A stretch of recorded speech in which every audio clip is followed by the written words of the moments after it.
Yo, what is up, everyone? I got a super quick video for you guys today about Blood DK rotation. My goal for the end of the video is for you to understand the Blood DK single target rotation and AoE rotation. We'll be covering covenants, which ones are the best ones to use and when you should be using those abilities.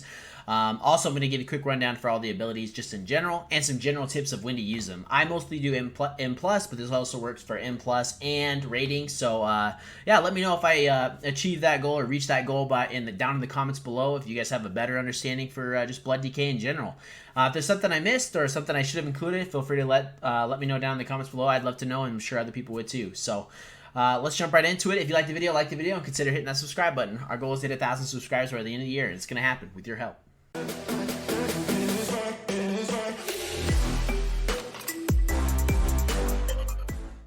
Alright, for some quick tips for Blood DK that really helped me out and would have really helped me out, and I wish that I knew when I started, was you want to keep your bone shield charges for Necrolord above 5 basically at all times. Obviously up to 9 if you can, but 5 generally. Don't want to go lower than that. When you have at least 5 bone shield charges, the cost of Death Strike is reduced by 5 unit power. This is huge. So the ossuary buff that you get from that is worth using because Death Strike we're using all of the time, whether you're Mythic Plus or Rating.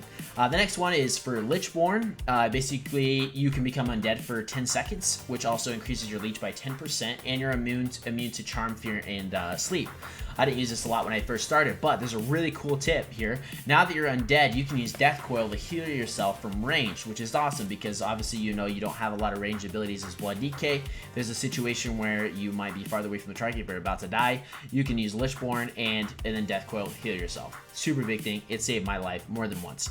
Generally, you're going to use your main abilities. You're going to use runes for Heart Strike. Obviously you're going to build up your Bone Shield charges. Then you're also going to use Heart Strike.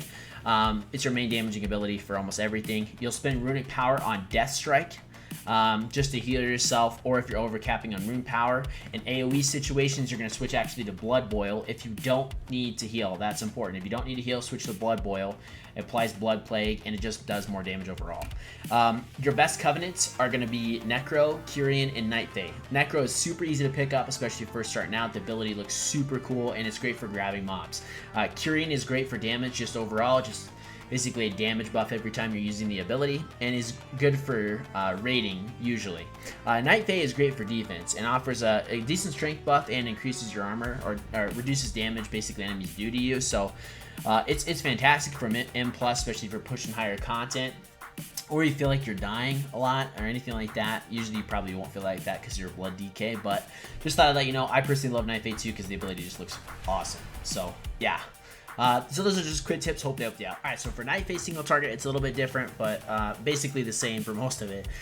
You start with Dancing Rune Weapon. Obviously, when you're headed to the target, whether it's a single target or a mob, you're using that first. Then you're popping Rune Tap to reduce the damage taken. Then you're using your Night Fae or Covenant ability right there on the target. Then you're getting your stacks up for Necrolord to get up to the 10 charges, using Tombstone to reduce the cooldown of Dancing Rune Weapon and to get the defensive. Then you're using Blood Boil to apply Blood Plague, which increases your Heart Strike damage by 15%. Then you go into a Spender stage where you're just spamming Heart Strike as much as possible. And because of our tier set, it also increases, how long we have Dancing Rune Weapon up. So you're using Heart Strike as much as possible. When you're overcapping on Runic Power, you're spinning it on Death Strike, or when you need to heal.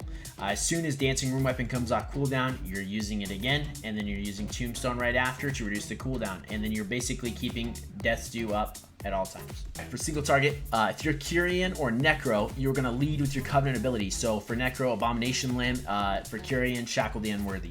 Next, you're going to pop your Dancing Rune Weapon, usually when you're going towards the boss or the targets, the mob, anything like that. Then you're going to use Rune Tap to basically reduce all damage taken. You're going to use Morrowind to get you up to your full charges. Then you're going to pop Tombstone almost immediately because you're going to reduce the cooldown of Dancing Rune Weapon, which is great just overall, and it's going to give you a defensive. Next, you're going to pop Blood Boil. When you have Dancing Rune Weapon up, it applies 2 stacks of Blood Plague, which increases Heart Strike's damage by 15%. So then you're doing more damage, and that's when you're going into this basically Spender stage of spinning runes on Heart Strike, spamming, and then if you're overcapping on Runic Power, you're going to be using Death Strike. Make sure that you have Blood Plague up, Blood Plague up from Blood Boil, and then as soon as this Dancing Rune Weapon comes back off cooldown, you're going to use it, and then again, you're going to pull Tombstone to reduce the cooldown next time. Defensive, always keep Marrow Rend up, the shield bone shield charges up above 5. For AoE, it's basically the same rotation. There's just a couple little changes. You're using your Covenant ability, whether you're Necro, Kyrian, or Night Fae, right at the beginning of the pull. Next, you're prioritizing Death and Decay, or Death Stew if you're Night Fae, basically because you hit more targets with your abilities, like, you know, Heart Strike with more targets just right off the bat, which helps you grab aggro. Then you're using Dancing Rune Weapon immediately.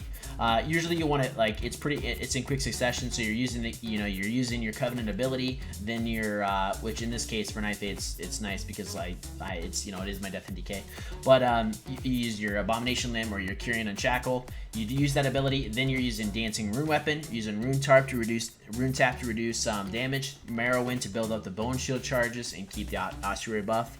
Then you're applying Blood Boil to keep Blood Plague up on all targets. Again, that increases your Heart Strike damage to all of them, and if you have Death and Decay up or Death Stew, you're doing more damage to multiple targets, which is great. Then you're spamming the shit out of Heart Strike. You're going crazy with it. Increases your damage by a lot. Then you're using Death Strike less often in AoE situations unless you need to heal, or you might be overcapping in Runic Power. But generally, a good rule of thumb is to use Blood Boil instead. Does way more damage just to AoE targets. I believe that's 3 targets or more. So yeah, that's the rotation. Thank you so much for checking out the video. I hope I met the goal of helping you guys understand the Blood DK rotation much better than you knew before. If I didn't, then let me know down in the comments below. Let me know where I'm wrong. Let me know where I'm right. If a video helped you out, well, let me know. Anyways, I hope you guys liked the video. If you did like the video, consider hitting that subscribe button. We got WoW content coming out all the time, especially when Dragonflight's coming up here and Wrath of the Lich King. Just started playing that for the first time. Super excited about it. But anyways, thank you guys so much. I also stream on Twitch. Feel free to go follow me there, and love to hang out with you and get to know you. So anyways, until next time, and I love you guys. Peace.